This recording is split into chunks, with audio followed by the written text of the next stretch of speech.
కొన్ని సినిమాల్లో చాలా బాధాకరమైనటువంటి విషయాలు కనిపిస్తూ ఉంటాయి. నేను జై భీమ్ సినిమా అనేది నాకు ఒకరు చెప్తే జై భీమ్ సినిమా చూసిన దానికి ఖచ్చితంగా నేషనల్ అవార్డు వస్తుంది అనుకున్నా, కానీ రాలే. ఏం సినిమాకి వచ్చిందంటే అది ఇదే ఎర్రచందనం దొంగతనం చేసిరు చూడు, అదేం సినిమా, పుష్ప సినిమాకి వచ్చింది. అంటే మరి ఏ అంశాలను పరిశీలించిస్తారో నాకు తెలియదు, కానీ అది చూసిన తర్వాత ఇక ఇంకొక సినిమా చూడొద్దు అనుకున్నా నేను. ఇక ఈ వ్యవహారం అంతా చూసిన తర్వాత 13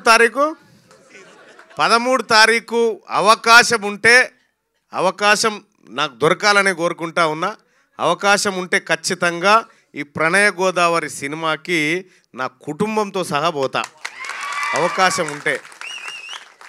అలాగే నేను ఏమంటావు, ఈ ఒక్క మాట చాలా ఓకే.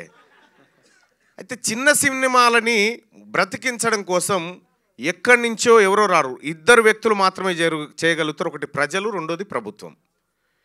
ఈ ప్రజలకు చేస్తున్నటువంటి రిక్వెస్ట్ ఏంటంటే చిన్న సినిమా కాదు, పెద్ద సినిమా కాదు, దాని ద్వారా సినిమా ద్వారా ఏం నేర్చుకున్నాం అనేది మనకు కావాలా, ఆ సినిమా ద్వారా ఈ సమాజానికి ఏం అక్కరొచ్చింది అనేది కావాలా.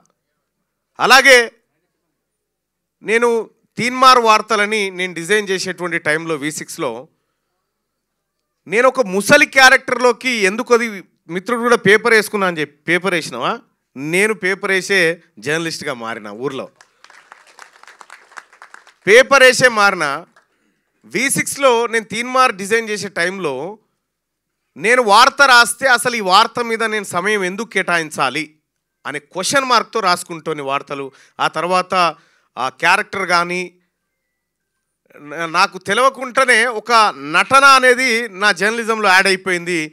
వార్తలను ఇలా కూడా చెప్పొచ్చా అనేటువంటి ఒక వ్యవస్థలోకి తీసుకుపోయిన దాన్ని V6లో. ఎవరి దగ్గర వాస్తవానికి నాకు అప్పుడు నేను చాలా ఛానళ్ళల్లో పనిచేసిన, ఎన్టీవీ కానీ లేకపోతే సన్ నెట్వర్క్లో కానీ జెమినీలో కానీ చాలా ఛానళ్ళల్లో నేను వర్క్ చేసిన, కానీ నా దగ్గర ఎంత టాలెంట్ ఉన్నా నాకు అవకాశం ఇవ్వలే. ఎంత టాలెంట్ ఉన్నా అరే ఇది ఇట్లా కాదురా బాబు, ఇట్లా కూడా చేయొచ్చు అని అంటే మీకేం తెలుసండి ఇదంతా, మేము చేస్తాం కదా అనేటోళ్ళు. సరే, తర్వాత V6లోకి వచ్చిన తర్వాత అంకం రవి గారు ఒక ఛాయిస్ ఇచ్చిండు, నువ్వేం చేయాలనుకుంటున్నావు చెయ్యి అంటే, తెలంగాణ మొత్తం ఉమ్మడి ఆంధ్రప్రదేశ్ అంతా 9:30కు టీవీల ముంగట అంతరంగాల సీరియల్ ముంగట కూర్చుండబెట్టిన జనాన్ని తీన్మార్ వార్తల రూపంలో. అందుకే ఇక్కడ వీళ్ళలో ఎవరిలో ఏ టాలెంట్ ఉందో చెప్పలేం, ఎవరిలో ఏ టాలెంట్ ఉందో చెప్పలేం. కాబట్టి వాళ్ళ టాలెంట్ బయటికి రావాలంటే అవకాశాలు రావాలి. ఆ అవకాశాలు ఎప్పుడు వస్తాయంటే ప్రజలమైన మన నుంచి రావాలి, వాళ్ళకి ప్రోత్సాహం. రెండోది ప్రభుత్వం నుంచి కూడా రావాలి.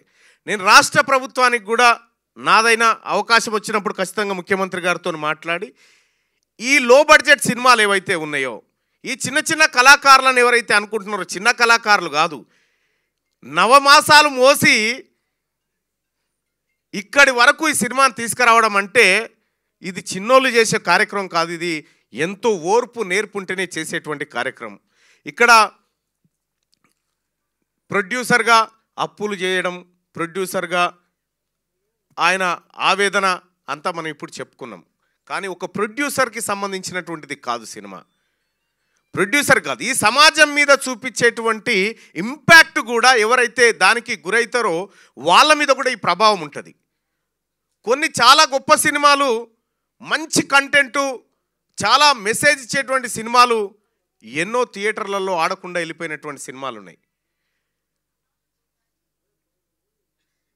దొంగతనాలు చేసేటువంటి సినిమాలు ఎన్నో వందల రోజులు ఆడినటువంటి రోజులు ఉన్నాయి. అల్టిమేట్గా ఆ సినిమా అయినా ఈ సినిమా అయినా ఏ సినిమా అయినా కూడా ఇది కొందరి జీవితాలకు లైఫ్ అండ్ డెత్ క్వశ్చన్గా ఉంటుంది.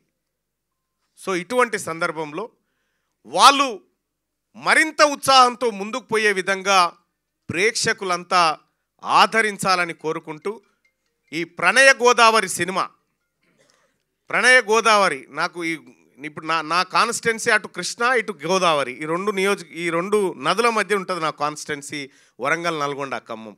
ఇటు గోదావరిది అయిపోయింది. గోదావరి ఒక్కొక్కసారి ఉగ్రరూపం ఎట్లా చూపిస్తూ ఉంటుందో ఆ స్థాయిలో ఈ ప్రణయ గోదావరి ప్రళయ గోదావరిగా మారాలి థియేటర్లో అని కోరుకుంటూ అవకాశం కల్పించిన మిత్రులందరికీ ధన్యవాదాలు. Thank you.